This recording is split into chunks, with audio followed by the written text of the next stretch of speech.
Taunang Peña Francia Festival ipinagdiwang ng mga deboto sa Paris. Si Dick Villanueva sa detalye. Rise and shine, Dick. Isang panatanan ng Peña Francia Association in France ang kanilang taunang Pluvial Procession na dinaluhan ng mahigit 300 deboto ni Nuestra Señora de Peña Francia na kilala rin bilang Our Lady of Peña Francia o Ina.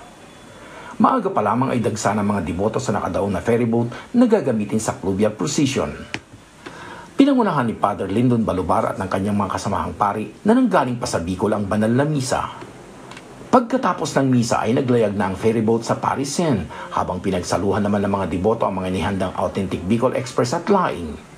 Masayang-masaya ang mga deboto sa front deck ng ferryboat habang kanilang binabaybay ang pamosong Eiffel Tower at ang original na Statue of Liberty. Ayon sa presidente ng Peña Francia Association in France, 17 taon na nilang ipinagdiriwang ang Pluvial Procession sa Paris mula pa noong taong 2016. Ang Peña Francia Association ay sinimulan namin noong 2007.